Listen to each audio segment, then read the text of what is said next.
Bismillahirrahmanirrahim. Assalamualaikum warahmatullahi wabarakatuh. Alhamdulillahirabbil alamin wassalatu wassalamu ala asyrafil anbiya'i wal mursalin sayyidina Muhammadin wa ala alihi wa sahbihi wa man tabi'ahum bi ihsan ila yaumiddin. Tsumma amma ba'd. Kaum muslimin wal muslimah dimanapun Anda berada, rahimani wa rahimakumullah, semoga Anda sekalian dan kita sekalian senantiasa mendapatkan taufik hidayah dari rahmat Allah Subhanahu wa taala dan senantiasa diberikan kesehatan lahir dan batin. Teman-teman sekalian yang dimuliakan Allah Subhanahu wa taala, pada kesempatan kali ini kita akan membahas sebuah pembahasan berkaitan dengan bagaimana cara seorang muslim dalam memahami dan berinteraksi dengan ayat-ayat serta hadits-hadits Nabi Shallallahu Alaihi Wasallam yang menjelaskan atau berbicara tentang sifat-sifat Allah Subhanahu wa Ta'ala. Kali ini kita akan mencoba untuk menukil pemaparan dari seorang ulama, seorang imam besar, yaitu Imam Abu Zur'ah Al-Iraqi Waliyuddin Ahmad ibnu Abdurrahim rahimahullahu ta'ala. Beliau ini adalah seorang ulama besar, seorang imam ahli sunnati wal jamaah, seorang yang diketahui dan dimaklumi serta diakui akan keilmuannya, seorang ulama yang diketahui dan dikenal dengan kelurusan pemahamannya. Sebelum kita lanjutkan, kita akan nukilkan dulu pujian ulama, dan di sini akan kita sampaikan satu saja bagaimana pujian ulama kepada beliau. Hal ini kita lakukan supaya nanti ketika kita mendengar keterangan beliau tentang masalah ini, kita semakin mantap dan tenang, aman, ya, terpercaya, karena ulama yang kita nukil adalah benar-benar ulama yang diakui akan keilmuan serta pemahamannya oleh para ulama yang lain, para ulama sezaman dan yang setelahnya. Di sini kita akan sampaikan pujian daripada Al-Hafidh Ibnu Hajar Al-Asqalani, pengarang Fathul Bari, syarah Sahih Al-Bukhari. Beliau menegaskan tentang Al-Imam Abu Zur'ah Al-Iraqi Waliyuddin Ahmad bin Abdurrahim rahimahullahu ta'ala. Beliau mengatakan, Ahmad bin Abdurrahim Ibn al-Husain Ibn Abdurrahman Al-Iraqi Al-Imamul Hafidhu Syekhul Islam Abu Zur'ah wa kana min khiyari ahli asrihi basyashatan wa salabatan fil hukmi wa qiyaman fil haqqi wa talaqata wajhin wa husna khuluqin wa tayyaba ishrah. Beliau Al-Hafidh Ibnu Hajar Al-Asqalani menyatakan pujian beliau kepada Imam Abu Zur'ah Al-Iraqi di sini. Beliau mengatakan Al-Imam Al-Iraqi, nama beliau adalah Ahmad bin Abdurrahim bin Al-Husain bin Abdurrahman Al-Iraqi. Al-Imam, seorang imam, ya, seorang imam besar. Al-Hafidhu, seorang hafidh. Syekhul Islam, ya, Syekhul Islam, digelari Syekhul Islam, maha gurunya para ulama Islam, Abu Zur'ah, dan punya beliau adalah Abu Zur'ah. Di sini disebutkan tiga gelar sekaligus, ya, seorang imamun hafidhun, Syekhul Islam. Luar biasa, ini tiga gelar ini sudah cukup bagi kita untuk tenang, dan kita percaya kepada Imam Abu Zur'ah Al-Iraqi ini yang merekomendasi dan mentazkiyah, memberikan thana, pujian adalah Imam Ibnu Hajar Al-Asqalani yang beliau hidup sezaman dengan Imam Abu Zur'ah Al-Iraqi rahimahullahu ta'ala. Dan beliau ini termasuk wa kana min khairi ahli asrih basyashah, seorang yang termasuk paling baik di zamannya, karena dari sisi beliau itu basyashah. Basyashah itu seorang yang selalu berseri-seri, dia murah senyum, sholabatan fil hukmi, kokoh, ya, seorang yang kokoh dalam hukum, tegas dalam hukum, wa qiyaman fil haq, dan menegakkan kebenaran, ya, wa talaqata wajhin, senantiasa berseri-seri wajahnya, wa husna khuluq, dan seorang yang sangat bagus akhlaknya, wa tayyaba isyrah, dan sangat bagus pergaulannya. Ini tazkiyah daripada Al-Hafidh Ibnu Hajar Al-Asqalani kepada Imam Abu Zur'ah Al-Iraqi Waliyuddin rahimahullahu ta'ala, bisa dilihat dalam kitab Inba'ul Ghumri bi Abna'il Umri jilid 8 halaman 21 sampai 22. Teman-teman sekalian yang dimuliakan Allah Subhanahu wa taala, kemudian di sini kita akan masuk pembahasan bagaimana sebenarnya ahlu sunnah wal jamaah, para ulama kita, pendahulu kita dalam memahami ayat-ayat dan hadis-hadis tentang sifat-sifat Allah Subhanahu wa taala. Beliau Imam Abu Zur'ah al-Iraqi, al-Hafidhu al-Iraqi, Ahmad bin Abdurrahim di sini, yang beliau wafat tahun 826 Hijriah. Beliau ini dalam kitabnya Al-Ajwibah Al-Mardiyah Anil As'ilatil Makkiyah halaman 17 sampai 25. Di situ beliau menerangkan bahwasanya para ulama salaf ahlu sunnati wal jamaah, para pendahulu kita, itu dalam memahami ayat-ayat sifat dan hadis-hadis sifat tentang Allah Subhanahu wa taala itu memiliki dua maslak, memiliki dua metodologi. Maslak itu metodologi, cara pemahaman. Cara pemahaman. Beliau mengatakan, anna li ahlil ilmi fi ayati sifati wa ahadithi sifat qaulaini masyhurain. Bahwasanya dalam masalah ayat-ayat sifat dan juga hadis-hadis sifat-sifat Allah Subhanahu wa taala, para ulama itu memiliki dua pendapat yang sangat masyhur. Jadi ada dua maslak, ada dua pendapat di kalangan para ulama kita tentang masalah ini. Ada dua metodologi. Yang pertama kata beliau, yang pertama ini ahaduhuma, maslak atau metodologi pertama dalam memahami ayat-ayat dan hadis tentang sifat-sifat Allah Subhanahu wa taala itu adalah wahwa madhabus salafi, dan yang pertama ini, metodologi yang pertama ini merupakan madhabus salaf. Perhatikan ya, madhabu as-salaf, madhabnya para ulama salaf. Para ulama salaf itu kalau diitlakkan maksudnya generasi salaf itu adalah generasi dari abad ketiga ke atas, abad ketiga, kedua, dan pertama. Satu abad itu 100 tahun. Jadi 100 tahun pertama, 100 tahun kedua, dan 100 tahun ketiga. Metodologi yang pertama ini adalah madhabus salaf. Apa itu madhabus salaf dalam hal ini? Beliau mengatakan annahu la yutakallamu fi ma'naha bal yajibu alaina an nu'mina biha wa na'taqida laha ma'nan yaliqu bi jalalillahi subhanahu wa ta'ala ma'a i'tiqadina al-jazimi annallaha laysa kamitslihi syai'un wa annahu munazzahun anil ajsam wal intiqali wa tahayyusi fi jihah wa ansa iri sifati al makhluqina laisa kamitslihi syai'un wa huwa samiul basir. Ini masalah pertama, metodologi ulama salaf dalam memahami ayat-ayat dan sifat-sifat Allah Subhanahu wa taala. Apa itu? Annahu la yutakallamu fi ma'na, bahwasanya para ulama itu tidak membahas makna ayat-ayat dan hadis-hadis tentang sifat-sifat Allah Subhanahu wa ta'ala. La yutakallamu fi makna, tidak dibahas. Maknanya apa? Tidak dibahas. Tapi wajib bagi kami untuk beriman dengan ayat-ayat itu. Kita mengimani ayat-ayat tentang sifat-sifat Allah Subhanahu wa ta'ala. Kita imani semua. Hadis-hadis tentang sifat-sifat Allah Subhanahu wa ta'ala juga kita imani semua. Tapi la yutakallamu fi makna, tidak dibahas tentang makna yang hakiki, al-ma'na al-murad, makna yang dikehendaki oleh Allah Subhanahu wa taala dalam ayat-ayat itu. Kita beriman, tapi kita mengimani itu. Jadi tidak menolak, tapi kita mengimani itu. Dan kita meyakini bahwasanya ayat-ayat itu punya makna, laha makna, sebenarnya punya makna, tapi kita tidak tahu, memiliki makna yang sesuai dengan atau layak bagi kemuliaan Allah Subhanahu wa taala, bersama keyakinan kita yang pasti dan kokoh sesungguhnya Allah Subhanahu wa taala itu tidak ada sesuatu pun yang serupa dengannya, dan Allah Subhanahu wa taala itu munazzahun, disucikan dari ajsam, dari jisim-jisim itu jasad, badan, anggota tubuh, artinya misalnya wal intiqal, dan perpindahan, Allah berpindah dari satu tempat ke tempat lain, itu disucikan. Allah tidak seperti itu. Jadi Allah bukan jisim, Allah bukan jasad, bukan badan, bukan organ, wa tahayyuzi fi jihah. Kemudian Allah juga disucikan dari berada pada batas arah atau sisi atau tempat tertentu. Itu disucikan juga. Allah Subhanahu wa taala tidak terbatas, tidak berada di satu sisi arah tempat tertentu. ya.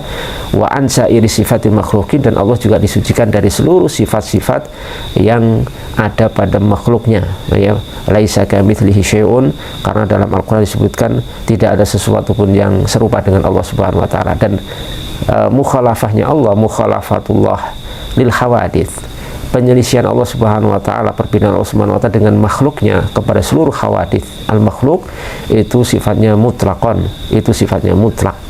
Tidak ada satu sisi pun, sedikit pun Allah itu ada kesamaan dengan makhluknya. Makanya Allah berfirman, laisa kamitslihi syai'un wa huwas samiul basir, dan Allah itu maha mendengar lagi maha melihat. Ini merupakan maslak yang pertama, ya. Maslak pertama ini lebih dikenal dengan istilah maslak tafwid. Maslak tafwid yaitu maslak menyerahkan makna al-murad, makna yang dimaukan, dikehendaki oleh Allah Subhanahu wa taala dalam ayat-ayat dan hadis dari Nabi SAW, itu diserahkan kepada Allah Subhanahu wa taala. Makna hakikinya, makna yang dikehendaki Allah diserahkan kepada Allah Subhanahu wa taala. Kita tidak membahas makna-makna yang dikandung oleh ayat-ayat itu, karena memang Allah Subhanahu wa taala itu tidak bisa diidrok, tidak bisa diketahui secara sempurna oleh kita makhluk, ya, karena keagungan dan kemuliaan Allah Subhanahu wa taala. Karena kalau kita tetapkan makna zahir ayat itu, atau makna zahir secara tekstual dari ayat-ayat yang berbicara dalam masalah sifat-sifat Allah Subhanahu wa taala atau hadis Nabi SAW, di situ makna zahirnya itu tidak layak bagi Allah Subhanahu wa taala, karena akan bermakna jisim, bisa jadi bermakna organ, bisa jadi bermakna tasybih, penyerupaan Allah kepada makhluk dan lain sebagainya. Maka kita tidak memakai, para ulama salaf itu tidak memaknahi dengan makna zahir. Makna zahirnya itu tidak dipakai oleh mereka, tapi ini dihilangkan makna zahir karena tadi, ya, makna zahirnya itu adalah berkonsekuensi ada penetapan jisim bagi Allah, organ bagi Allah, dan berkonsekuensi tasybih, penyerupaan Allah dengan makhluk. Maka ini tidak dipakai. Terus maknanya apa? Maknanya kita serahkan kepada Allah Subhanahu wa taala. Dan ini menurut Imam Abu Zur'ah al-Iraqi adalah madhabus salaf. Tafwid itu merupakan madhabu as-salaf, merupakan madhab as-salaf as-salih radhiyallahu taala anhum ajmain. Ini maslak yang pertama. Kemudian maslak yang kedua, metodologi yang kedua dalam memahami ayat-ayat dan hadis-hadis tentang sifat-sifat Allah Subhanahu wa taala itu, kata beliau, wal qaulu tsani, dan pendapat yang kedua, wa huwa madhhabu aktsari al-mutakallimina annaha tuta'awwalu ala ma yaliqu biha ala hasabi mawaqi'iha. Maslak yang kedua ini adalah merupakan madhab kebanyakan mutakallimin, bahwasanya ayat-ayat dan hadis-hadis tentang sifat-sifat Allah Subhanahu wa taala itu tuta'awwalu, ditakwil, ya, ditakwil sesuai dengan hal yang layak, makna yang layak bagi Allah Subhanahu wa taala, sesuai dengan posisinya, ya, ala hasabi mawaqi'ah, sesuai dengan posisinya. Maksudnya apa? Bihaitsu tusrafu an dhahiriha lil adillatil qa'imati ala dzalik.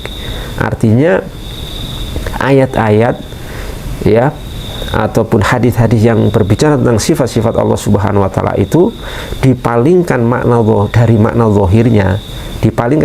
zahirnya kepada makna yang sesuai dengan kemuliaan Allah Subhanahu wa taala dan kesucian Allah Subhanahu wa taala, lil adillatil qa'imati ala dzalik, berdasarkan atau karena adanya dalil-dalil yang tegak untuk hal itu, ya. Jadi di sini maslak kedua ini juga maslak yang mu'tabar, yang diakui oleh para ulama kita, termasuk Imam Abu Zur'ah al-Iraqi waliyuddin rahimahullah ta'ala di sini. Karena beliau menyebutkan dua maslak solusi dalam memahami ayat-ayat dan sifat-sifat Allah Subhanahu wa taala, ya. Artinya itu maslak yang mu'tabar, yang diakui, maslak yang bisa ditempuh. Yang kedua ini adalah ta'wil. Ta'wil itu bagaimana?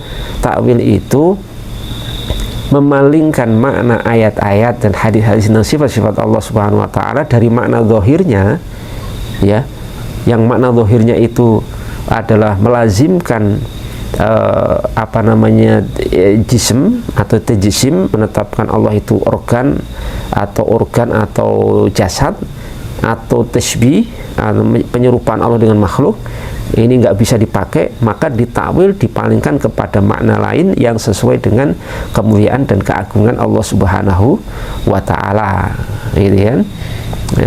Dan takwil ini merupakan maslaknya ulama ahli sunnah wal jamaah juga, dan lil adillati alqaimati ala dzalik. Ta'wil itu juga berdasarkan dalil, ya, berdasarkan hujjah-hujjah, dalil-dalil yang tegak dalam masalah itu. Jadi para ulama yang melakukan ta'wil di sini juga adalah para ulama mujtahid, para ulama besar, para imam-imam mujtahidin, dan mereka melakukan itu bukan dengan hawa nafsu ataupun bukan dengan asumsi pribadi, tapi mereka lakukan atas dasar metodologi ilmiah, berdasarkan dalil-dalil, berdasarkan argumentasi ilmiah yang bisa dipertanggungjawabkan, ya, bukan sekedar kemauan mereka sendiri dan seterusnya, atau bukan sekedar pemikiran mereka sendiri tanpa dalil. Tidak seperti itu, ya, karena beliau mengatakan lil adillatil qaimati ala dzalik, ya. Jadi ini maslak yang kedua menurut beliau, dan beliau rahimahullahu ta'ala memberikan satu penjelasan setelahnya, ya, tidak perlu saya baca, bisa dicek sendiri di kitab dan halaman yang sudah kita sebutkan tadi, bahwa masalah kedua ini yang boleh berbicara hanyalah para imam-imam besar, para ulama-ulama besar yang memang punya ahliyah, punya keahlian dalam bidang itu, dalam memahami ayat-ayat seperti itu, dalam memahami, dia punya keahlian ma'rifah yang tamah, pengetahuan yang sempurna tentang lisanul Arab, tentang lisan bahasa Arab, kemudian memahami tentang qawaid al-usul wal furu', kaidah-kaidah dalam masalah usul dan furu', memiliki riyadhah fil ilmi, ya, latihan-latihan ilmu yang sangat luar biasa, dan seterusnya. Ini yang boleh melakukan takwil. Oleh karena itu ahli sunnah wal jamaah melakukan takwil atau menukil takwil para ulama bukan sembarangan, tapi menukil dari para ulama ahli sunnah wal jamaah yang memang diketahui akan keilmuannya, kemampuannya oleh para ulama sezaman dan ulama-ulama yang setelahnya, ya, para ulama, para imam-imam mujtahidin dalam masalah ini. Adapun orang-orang yang tidak punya kemampuan untuk itu, dilarang untuk melakukan takwil kepada ayat-ayat dan hadis-hadis tentang sifat-sifat Allah Subhanahu wa Ta'ala. Jadi kesimpulannya di sini, teman-teman sekalian dimuliakan Allah Subhanahu wa Ta'ala, bahwa maslak dalam memahami sifat-sifat Allah Subhanahu wa Ta'ala, baik yang tercantum dalam Al-Quranul Karim atau di hadis-hadis Nabi SAW, itu ada dua. Yang pertama tafwid, menyerahkan maknanya kepada Allah Subhanahu wa Ta'ala. Kemudian yang kedua adalah ta'wil, memalingkan makna zahir ayat atau hadis tentang sifat-sifat Allah Subhanahu wa Ta'ala kepada makna lain yang sesuai dengan kemuliaan Allah Subhanahu wa Ta'ala dan kesucian Allah Subhanahu wa Ta'ala. Dua masalah ini sama-sama dipakai oleh para ulama ahli sunnah wal jamaah. Cuma masalah yang pertama tafwid itu lebih banyak dipakai oleh para ulama salaf, para ulama terdahulu, ya. Adapun yang takwil ini banyak dipakai oleh para ulama minal mutaakhirin, dari kurun belakangan.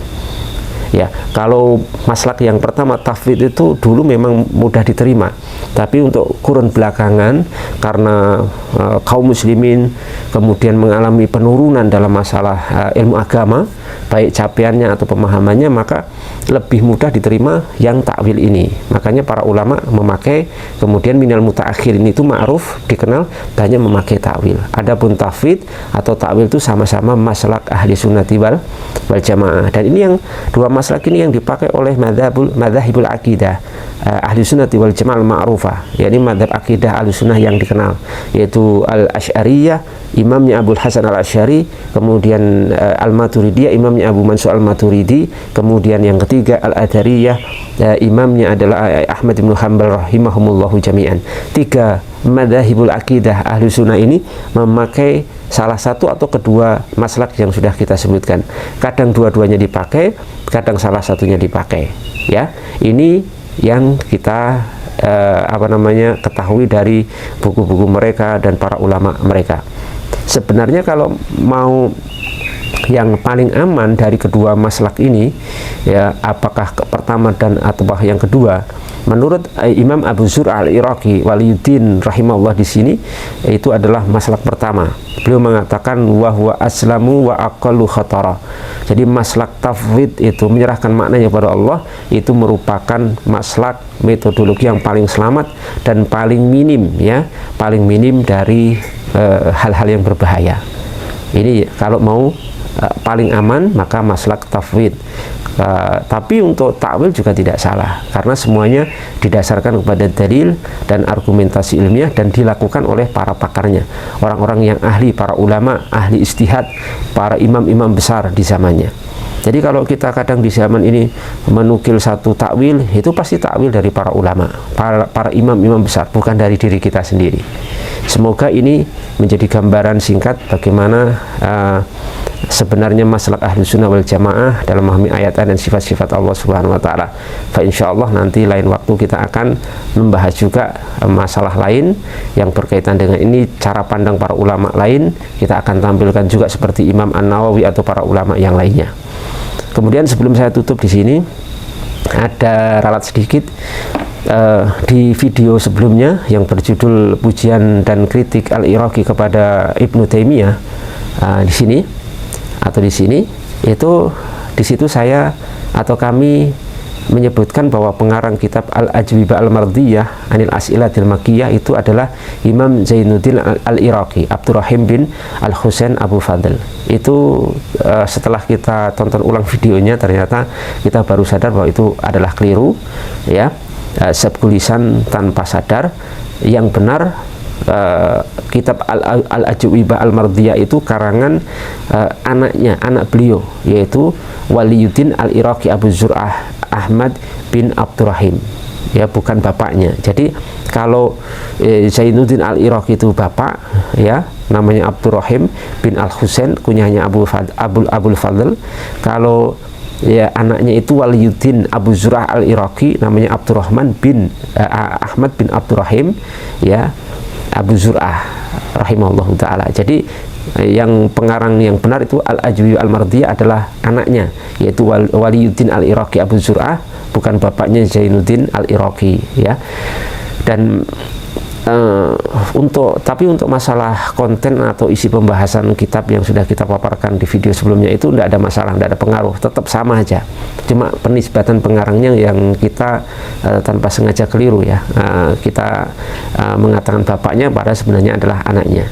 Dan kedua beliau ini, bapak dan anak, baik Zainuddin Al-Iraqi ataupun Waliyuddin Al-Iraqi itu sama-sama ulama besar, sama ulama-ulama yang luar biasa, yang disifati sama-sama seorang imam, seorang hafidh, seorang syekhul Islam.